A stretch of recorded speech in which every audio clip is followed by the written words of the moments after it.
सुन राधिका दुलारी। बिल्व मंगल जी अपने घर की सारी संपत्ति, चिंतामणि बहुत सुंदर वैश्या थी, वो भी अनुराग करती थी बिल्व मंगल जी से। बिल्व मंगल जी तो न्यौछावर थे। अब वैश्या को तो धन चाहिए, धन की एक सीमा होती है घर गृहस्थी में। माता पिता का सारा वैभव सब वैश्या के यहाँ क्रम बाय क्रम देते रहे। अंतिम में जब माता पिता ने देखा था कि वैश्या गमन करने लगा तो बड़ी सुंदर सुशील पतिव्रता लड़की से विवाह कर दिया।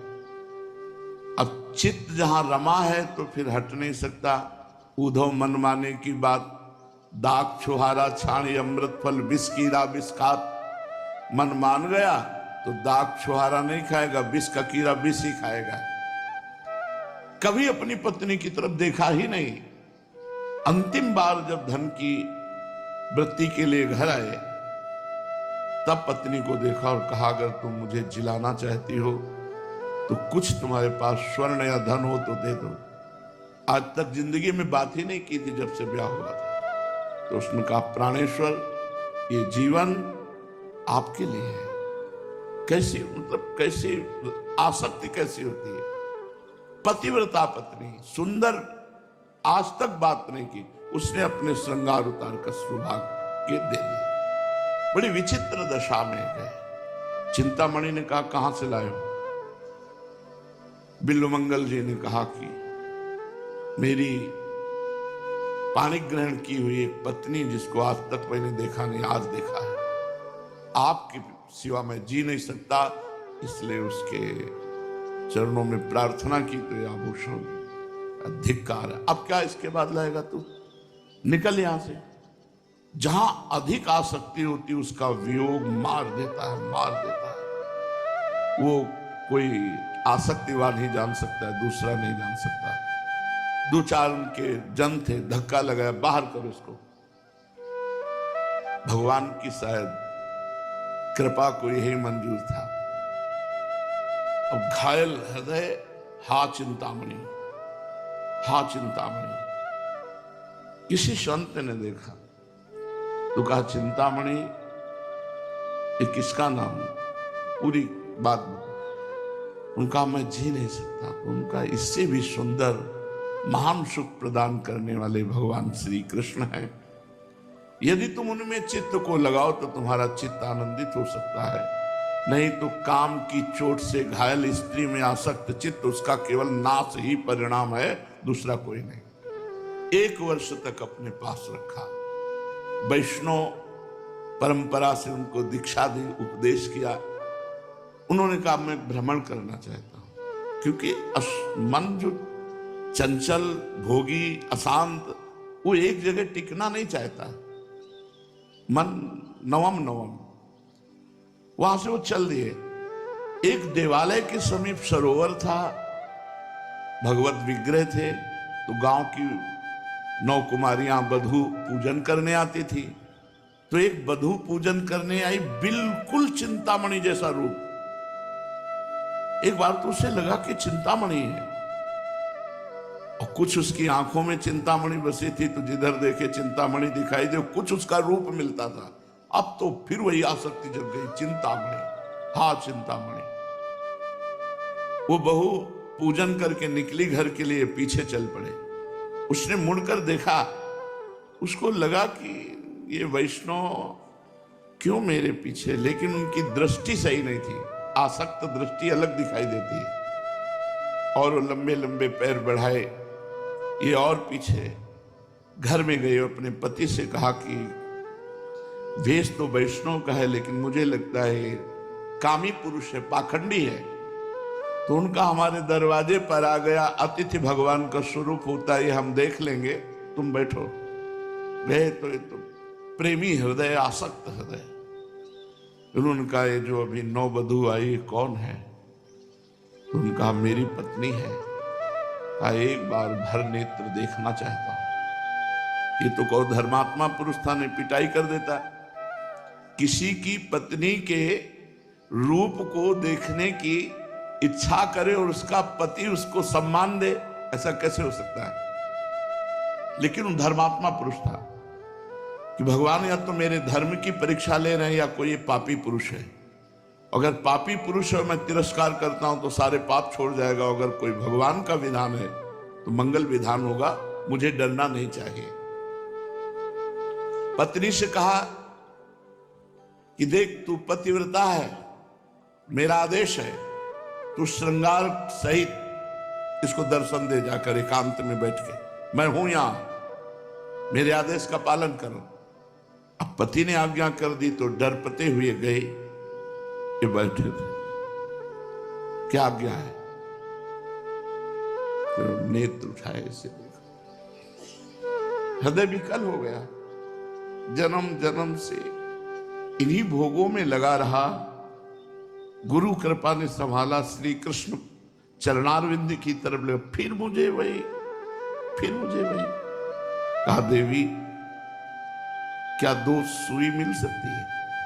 उनका अवश्य, बस इतनी ही मांग थी, 2 सुई दे दो। वो गई और 2 सुई ली। उनका हे श्री कृष्ण, इन नेत्रों ने जन्म जन्म मुझे भटकाया, अब नहीं भटकूंगा। फिर वही रूप देख करके मुझे चिंतामणि की जलन, वही आग, वही। जय श्री कृष्ण। दोनों नेत्र फोड़ लिए, और चीत्कार कर पड़ी बहू। पति नजदीक, अरे क्यों ऐसा आपने? उनका सहयोग कर सकते हो तो मुझे एक लाठी दे दो, क्योंकि जन्म के जो अंधे होते हैं उनका अभ्यास होता है, मेरा अभ्यास नहीं। लाठी लिया, कहा वृंदावन जाने के लिए मार्ग में मुझे खड़ा कर दो, मैं ऐसे चला। अभ्यास तो था नहीं। आगे चल करके कुआं था जो गहरा पर घास से ढका हुआ, उसी कुएं में गिर गए। अब उनको कोई दिखाई तो देना नहीं, दोनों आंखें फोड़ ली। हा कृष्ण, हा कृष्ण, हा कृष्ण। आर्त भाव से जब कोई भगवान को पुकारता है तो भगवान 1 सेकेंड भी नहीं लगाते। उसी समय अजान बाहु भगवान ने कहा, बाबा लाठी ऊपर कर। ऐसे तो उन्होंने सोचा, इतना लंबा कुआं, इतनी छोटी लाठी, और मुझे 1 सेकेंड में बाहर कर दिया। और लाठी पकड़कर चलने लगे तो धीरे से ऐसे हाथ पकड़ा तो छुड़ा लिया। तब कहा, हम जान गए हैं कि कौन है, हमें इतना प्यार करने वाला संसार में कोई नहीं। हे श्री कृष्ण, आप ही हो। बाह छुड़ाए जात हो, निबल जान के मोह, हृदय से जब जाओगे तो सबल सराहों सो। भगवान स्वयं बिल्व मंगल जी को वृंदावन लाए और वृंदावन के प्रेम में उन्मत्त होकर बिल्व मंगलाचार्य बन गए। बिल्व मंगलाचार्य। बड़े सुंदर सुंदर श्लोकों से भगवान की महिमा का गान किया, पर सबसे पहले वंदना की चिंतामणि की, क्योंकि हे गुरु स्वरूपा चिंतामणि, यदि तुम हमारा तिरस्कार न करती तो मैं आज श्री कृष्ण प्रेम की इस स्थिति को न प्राप्त करता। तो चित्त की वृत्ति जब आसक्त हो जाती है, फिर जो चिंतन बनता है वो हटाना बहुत कठिन होता है, बहुत कठिन। आसक्ति है लेकिन जा नहीं सकती, आसक्ति बहुत कठिन होती है। विषय भोगना एक अलग चीज होता है, आसक्ति होना एक अलग चीज होता है। किसी के रूप में आसक्त हो जाना, किसी से प्रेम हो जाना, किसी से अपनापन। भोगी पुरुष ऐसा नहीं करता। भोगी पुरुष तो नवम केवल अपने भोग की चाट रखता है, लेकिन आसक्त पुरुष एक पे आसक्त हुआ तो चाहे त्रिभुवन की सब सुंदरी आ जाए, वो आंख उठा के नहीं देखेगा, उसी पर आसक्त होगा। ऐसी आसक्ति चिंतन में पूरी की पूरी अधिकार कर लेती, फिर दूसरा चिंतन नहीं रहता। इसलिए श्रीपाद कह रहे, स्त्री रूपा मेध्य पिंडे मुहुर मृत धिया नित्य लोलुभ्यमानम। जब स्त्री शरीर में या पुरुष शरीर में आसक्ति हो जाती है तो नित्य नवम लुभायमान चित्त होकर उसका चिंतन करता है। हमें सबसे ज्यादा यही बाधक लगता है। कंचन का तो वैराग्य, जो जहां है वहीं छोड़ दो, भाग जाओ। कीर्ति का, निकल जाओ यहां से, 100-200 कोस, खत्म खेल। कीर्ति कौन जानेगा तुम्हें। लेकिन कामिनी वो हृदय में बसा रहेगा। चिंतन, चिंतन हम प्रभु के लिए देना है, वही चिंतन कामिनी ने छीन लिया तो फिर भजन किसका होगा। इसलिए अपनी अपवित्र देह और सामने वाले की अपवित्र देह, ऐसा जान करके मृत बुद्धि को मत धारण करो। ये मृत बुद्धि है कि शरीर राग का चिंतन करते हुए समय व्यतीत करो। भोग की चिंतन वृत्ति बहुत ही खतरनाक। वो वही जानता है जो भगवान के मार्ग में चलते हैं। जो भोगों में गिरे हुए वो क्या जाने इस बात को। चक्षुर्न क्षुद्र जीवैरपि विहित मृषा माननात्यंत मग्ना। नेत्रों को संभालो, ये बार बार फंसा देते हैं। इनको थोड़ा पर्दे में रखो, ये पलक रूपी पर्दा रखो। सहसा किसी माता बहन के रूप को मत देखो। शास्त्र आज्ञा करता है, जो चाहे आपन कल्याणा, सुजस सुमति शुभ गति शुभ नाना। सो पर नारी लीलार गोसाई, तजौ चौथ के चंद की नाई। जैसे चौथ का चंद्रमा देखने से कलंक निश्चित लगेगा कोई, ऐसे ही पराई माता बहनों के मुख चंद्र को देखकर काम भाव से निश्चित पतन हो जाएगा। जो चाहे आपन कल्याणा, सुजस सुमति शुभगति शुभ नाना। सो पर नार लीलार गोसाई, तजौ चौथ के चंद की नाई। जिव्या मिष्टान्न निष्ठा विनमति नमनाग वित्त संग्रधन चित्तम। जवान अच्छे अच्छे पदार्थ खाने के लिए ही सदैव लालायित रहती है। जैसे मछली को चारा दिखाई देता है, कांटा नहीं दिखाई देता, और जब खाती है तो कांटा उसे फंसा लेता है। ऐसे ही हमें भोजन स्वादिष्ट दिखाई देता है, लेकिन उसमें जो आसक्ति रूपी कांटा है वो नहीं दिखाई देता है। अगर भोजन का स्वाद लेने का भाव बना हुआ है तो भगवत प्रेम जागृत नहीं होगा। खान पान सुख चाहत अपने, तिनको प्रेम छुअत नहीं सपने। प्राण पोषण के लिए जो श्री जी का प्रसाद मिला, खट्टा मीठा अच्छा डाल दिया, उसका कोई महत्व नहीं। अंदर से एकाग्रचित होकर के भोजन का स्वाद वो कांटे की तरह फंसा लेगा, बार बार चिंतन करेगा, आज ये मिले आज ये मिले। महात्माओं के बड़ी विचित्र तरीके होते हैं इंद्रियों को सुधारने के। एक महात्मा को खीर याद आई, वो खीर मिले, बहुत दिन हो गए खीर नहीं खा। बार बार चिंतन संभाले, वही दूध चावल चीनी मेवा की पड़ी खीर बार बार ध्यान में आवे, पर ये तो बहुत गड़बड़ है। भगवान के ध्यान की जो जगह है वहां खीर ध्यान में आ रही। एक भगत को ढूंढा जिसके कई जानवर बंधे थे, गाय भैंस। बोले भैया तुम्हारे यहाँ दूध होता है? बोले महाराज बड़ी कृपा है भगवान की, तो तुम साधु सेवा कर सकते हो। बोले महाराज आज्ञा करो। बोले 10 आदमी की खीर बनानी है। ठीक है महाराज, 2-3 घंटे रुको, अभी हम बढ़िया मेवा डाल के बनवा दो। 10 आदमी जितना खाए उतनी खीर बना दी कड़ाह भर के। हाँ महाराज बुलाओ। बोले हम ही हैं 10, हम ही अकेले पाएंगे, पर 10 आदमी, और आप कमरे से बाहर हो जाओ।